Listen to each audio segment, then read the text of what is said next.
शमशान घाट में एक महिला को लाश को लाया जाता है जो कि 8 महीना का प्रेग्नेंट थी।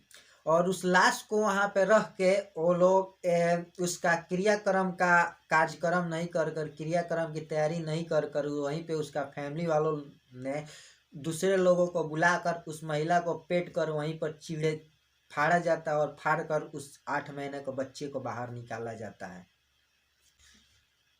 बाकी वहाँ के आसपास के जो भी लोग थे वहाँ पे सब लोग यही चीज़ देखते थे कि आखिर इस महिला के साथ क्या किया जा रहा है। और वो वहाँ के लोग ये सोच रहे थे कि इस महिला की मौत कैसे हुई और इसके साथ क्या हुआ है। ये सारी घटनाओं जानने के लिए आप हमारे साथ वीडियो में एंड तक बने रहे। तो नमस्कार, आप देख रहे हैं क्राइम संस्थक। अगर आप हमारे इस वीडियो को फेसबुक पेज पे देख रहे हैं तो पेज को फॉलो कर लीजिएगा। अगर यूट्यूब पे देख रहे हैं तो चैनल को सब्सक्राइब कर लीजिएगा। तो आज की जो सच्ची घटना है वो मध्य प्रदेश की जबलपुर की है। वहाँ के परिवार वालों ने एसपी साहब के पास जाते हैं और एसपी साहब के पास जाने के बाद वो एसपी साहब से बोलते हैं कि हमारा एक बेटी थी सुनीता नाम का, जिसका शादी मैंने 2021 में पटेल नगर में किए थे, आयुष के साथ किए थे। वहीं शादी करने के बाद सब कुछ ठीक ठाक था, लेकिन कुछ समय गुजरने के बाद और जो लड़का आयुष था वो बार बार हमारे बेटी को टॉर्चर करता था, बार बार हमारी बेटी को वो सब बातों को लेकर टॉर्चर करता था कि और जो आयुष था वो बार बार हमारे बेटी को टॉर्चर करता था, हमारी लड़की को मारता था, पीटता था, वही चीज़ें को बोलता था। हम लोगों ने जब शादी अपनी बेटी की सुनीता की तो उसके शादी बहुत ही धूमधाम से की, बहुत ही अच्छा से की है, लेकिन अपनी बेटी को, अपने दामाद को बाइक नहीं दे पाए। जब भी हमारी बेटी कॉल करती थी तो यही बातों को बोलती थी और हम लोग फैमिली वाले उसको यही बात को समझाया करते थे कि देखो बेटा, अभी थोड़ी दिन तक लड़ाई झगड़ा चलेगी, बाद में सब मामला सॉल्व हो जाएगा, बस कुछ दिन तुम बर्दाश्त करो, कुछ दिन तुम सहन करो, बाकी सब ठीक हो जाएगा। यही सारे चीज़ों को और ये सारी बातों को बोलकर हम लोगों ने अपनी बेटी को तसल्ली देते थे। और अचानक एक दिन हम लोगों के पास कॉल आता है। कॉल में बताया जाता है, उसके ससुराल वालों ने कॉल करते हैं कि आपकी जो बेटी थी ऊपर जीने से गिर गई है और जीने से गिरने के बाद उसकी मौत हो गई है।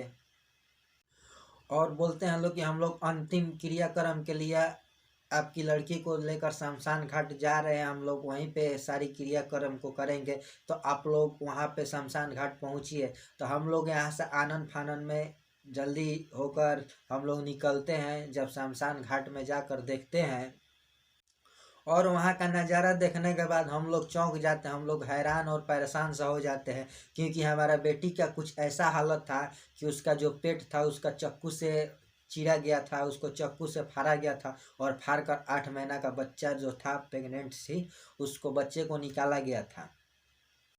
उसके बाद अपनी लड़की के ससुराल वालों से हम पूछताछ करते हैं कि इसकी ऐसी हालत क्यों हुई, ये इस तरह का इसका पेट क्यों फटा हुआ है। तो वहाँ का उसके ससुराल के लोग बताते हैं कि जब आपकी लड़की जब जीने से गिरी थी तो ये डेथ कर चुकी थी और इसका पेट में जो बच्चा था, तो हम लोग सोचे कि हो सकता है कि कहीं बच्चा जिंदा होगा। तो यहीं सफाई करने वाले कर्मचारियों को हम लोग बुलाए और वो सर्जरी ब्लेड लेके आया था, जिससे वो बेटी का आपका पेट फाड़ा और पेट चीर के बच्चे को निकाला था। बच्चा भी जो था वो डेथ कर गया था, बच्चा भी मर चुका था। बच्चे का भी हम लोग दाह संस्कार कर रहे हैं और आपका बेटी का भी दाह संस्कार करने जा रहे हैं।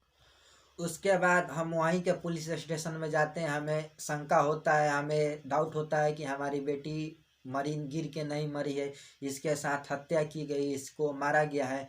तो वहीं के पुलिस स्टेशन में जाने के बाद कंप्लेन लिखवाते और कंप्लेन करने के बाद वहाँ से कोई रिप्लाई नहीं आता, वहाँ से कोई एक्शन नहीं आते, इसलिए आपके पास।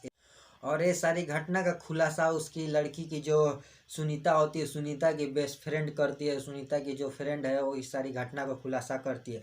वो सुनीता का हत्या होने से कुछ दिन पहले वो अपने फ्रेंड को बताई थी कि हमारे साथ ऐसे ऐसे हमारे ससुराल के लोग मारते हैं, पीटते हैं, हमें प्रताड़ित करते हैं। इसके बाद हम अपने फैमिली वालों को बताते हैं तो हमारे फैमिली वाले कोई एक्शन नहीं लेते हैं, हमारे फैमिली वाले समझा बुझा कर हमें यहीं तक रोक देते हैं। तो उसका बेस्ट फ्रेंड जो होती है पुलिस वालों को ये सारी घटना को बताती है और सारी वारदात को सुनाती है। जब उसकी बेस्ट फ्रेंड की बातें एसपी साहब सुनते हैं तो तुरंत वहाँ का थाने में फ़ोन करते हैं, और फ़ोन करने के बाद वहाँ की जो पुलिस होती है, पुलिस एक्शन में आ जाती है और पुलिस एक्शन लेती है। एक्शन लेने के बाद वहाँ के दामाद के और वहाँ उसके ससुराल वालों को 3-4 लोगों को गिरफ्तार करती है, और गिरफ्तार करने के बाद उसे थाना में लेकर आती है।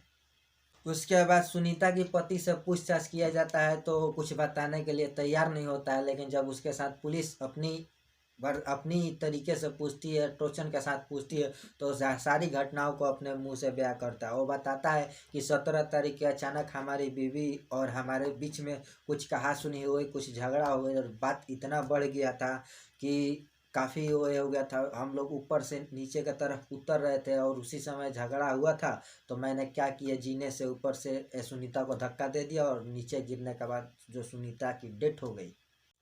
उसके बाद हमारे फैमिली वालों ने मिलकर ये चीज़ सोचते थे, ये चीज़ को अंदाज़ा लगाते थे कि जितना जल्दी हो सके इसको शमशान में ले जाकर इसका दाह संस्कार कर दिया जाए, इसका क्रियाक्रम कर दिया जाए। नहीं तो ये बात तो अगर किसी इसका फैमिली वालों को पता चलेगा या पुलिस को पता चलेगा तो पुलिस केस हो जाएगा, फिर इसका रिपोर्ट होगा, इसका जांच पड़ताल होगा, जिसमें हम लोग फंस जाएंगे। ये सारी बातों को और कहने करने के बाद हम लोग जो सुनीता की बॉडी होती है वहाँ पे शमशान लेकर जाते हैं। लेकिन हम लोग के मन में एक डाउट सा रहती कि अगर सुनीता तो डेथ कर गई, अब उसका बच्चा जीवित है या मर गया, ये हम लोग को डाउट क्लियर करने के लिए हम लोगों ने सुनीता का जो पेट था उसको चीर दिए, चीर कर उसके बाद उसमें से जो बच्चा था वो निकाले, तो बच्चा भी डेथ कर चुका।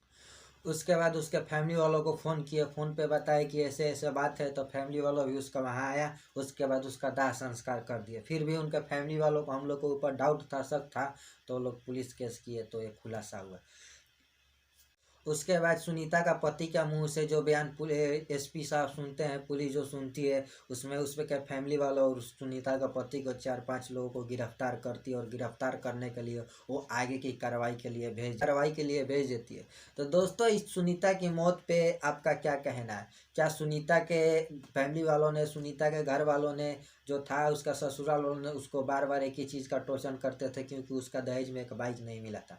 एक दहेज के कारण एक माँ बेटी के जान यहाँ चली जाती है, एक माँ बेटी की हत्या हो जाती है। इसके बारे में आपका क्या कहना है, आपका क्या राय है? आप कमेंट करके ज़रूर बताइएगा।